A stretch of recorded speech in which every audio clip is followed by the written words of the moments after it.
नागांव के रहस्य लोक की, क्योंकि संगम की रेती पर आस्था के आंगन में आकार ले चुका है संतों का सनातनी संसार, जिसके साकार स्वरूप की चर्चा में केंद्र में होते हैं नागा। वो नागा जिनकी अलौकिकता की अलख उनके ललाट पर लगे त्रिपुंड से ही दिखाई देने लगती है। मगर हिंदू धर्म के कमांडो कहे जाने वाले नागाओं की दुनिया से सनातनी अनजान है। आज हम आपको उसी अनजान दुनिया के दर्शन करवाते हैं और सुनाते हैं नागांव के रहस्य लोक की कहानी।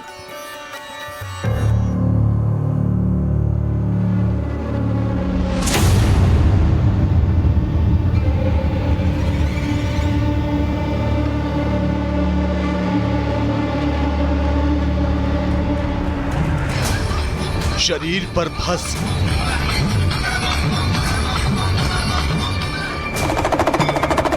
मस्तक पर त्रिपुंड, सिर पर जटाएं,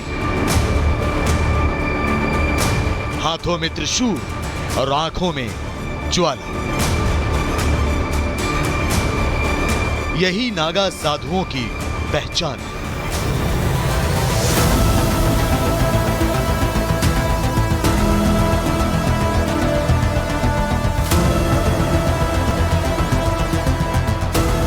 लेकिन क्या गृहस्थों से दूर रहने वाले नागा साधुओं की दुनिया वाकई वैसी होती है जैसा हमने उनके बारे में सुन रखा है?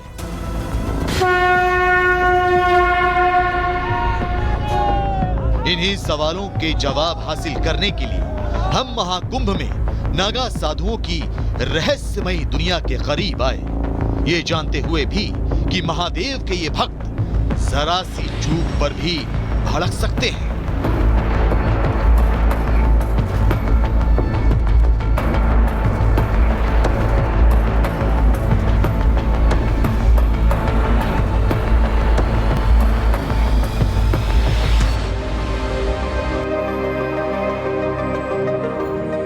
एक 144 सालों में सिर्फ एक बार सूर्य, चंद्रमा और बृहस्पति मिलकर एक विशिष्ट समय संयोग का निर्माण करते हैं। तब बृहस्पति वृष राशि में, सूर्य और चंद्रमा अन्य शुभ स्थानों पर पहुंचते हैं। तब जाकर महाकुंभ का अद्भुत संयोग बनता है।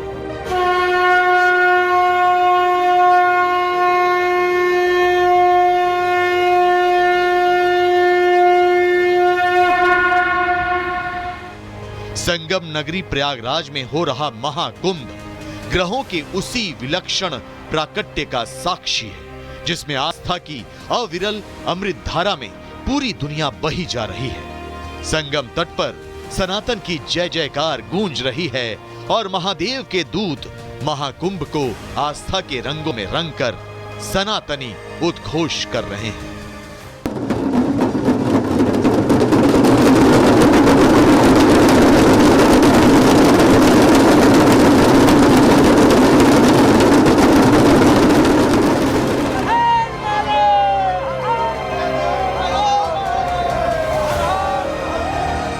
संगम की रेत पर अगर सनातनी धर्म लिखा है तो यहाँ आए भक्तों के माथे पर धर्म का मर्म लिखा है और संगम की धारा पर लिखा है जीवन का रहस्य।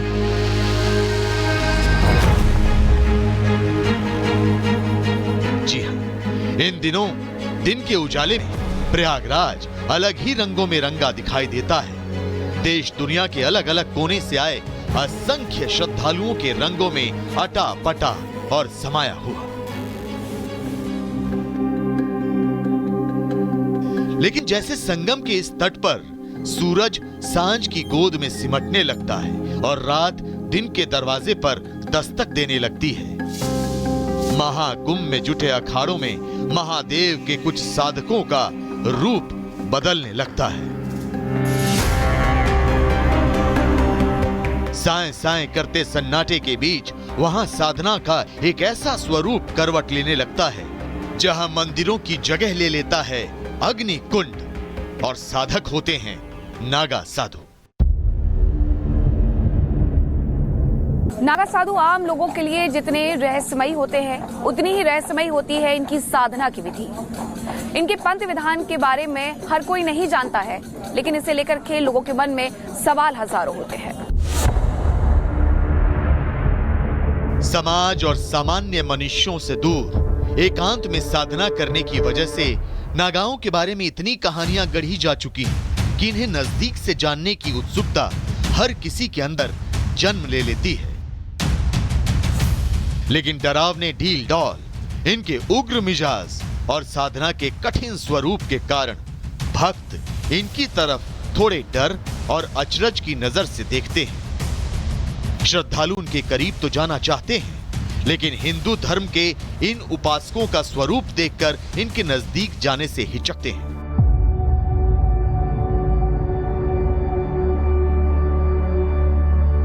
हिंदू धर्म के ये हठ योगी भगवान शिव के वैराग्य रूप के उपासक माने जाते हैं, क्योंकि नागा का मतलब ही होता है खाली, रहित, जिनका मन मस्तिष्क भावनाओं के ज्वार से खाली हो, जो सांसारिक मोह माया से रहित हो, जिनमें शिशु की तरह निश्चलता और नदियों की तरह चंचलता।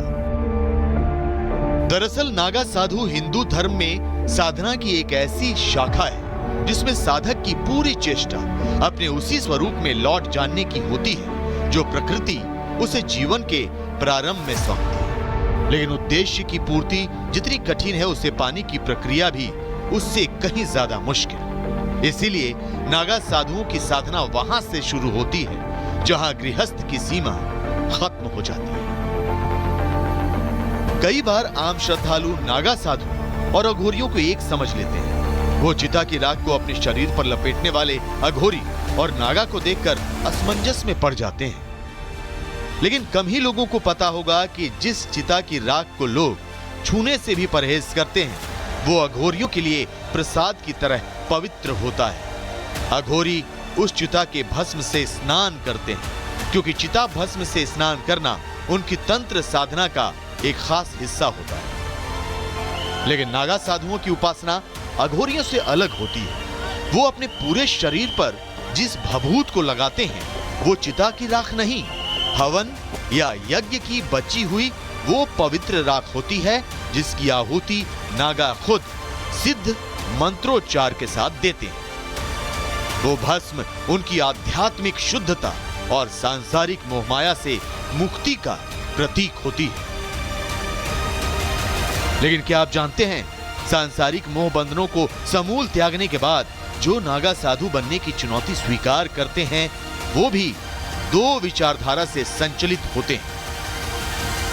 79 अखाड़ों में जो है नागा बनाया जाता है, तो निर्वस्त्र होते हैं। हमारे वैष्णव में जो है वस्त्र वाले होते हैं और उनको जो है पहले शिक्षा दी जाती है और इसके बाद जो है जो अखाड़े का रूल नियम है, जैसे कि अखाड़े का अस्त्र शस्त्र पट्टा लकड़ी है, बाला भरसी है, जो चक्र है, जो शाही स्नान में हनुमान जी के पीछे खेलते हुए जाते हैं, तो उनको शास्त्र और शस्त्र दोनों तरह की शिक्षा दी जाती है। तो उसमें जो है वैष्णव साधु जो है लगभग जो है उनको 12 साल के बाद ही उनको शिष्य बनाया जाता है और 12 साल के बाद ही उनको जो है अखाड़े की नागा का परंपरा है। प्रकृति के सिद्धांत को साधना का आधार बनाने वाले नागा साधु नग्न रहते हैं। सर्दी का मौसम हो या तेज गर्मी, वो शरीर पर कोई वस्त्र धारण नहीं करते। नागा मानते हैं कि मनुष्य जब जन्म लेता है तो वो निर्वस्त्र ही होता है, इसलिए ईश्वर ने उन्हें जिस रूप में मृत्युलोक में भेजा, उसी रूप का अनुसरण करना श्रेष्ठ है। नागा इंसान की प्राकृतिक अवस्था को ही सत्य मानते हैं। वह मौसम की चुनौतियों का सामना करने के लिए कपड़ों की बजाय साधना को ढाल बनाते हैं। वो खुद को ऐसा बना लेते हैं कि उन पर सर्दी या गर्मी का कोई असर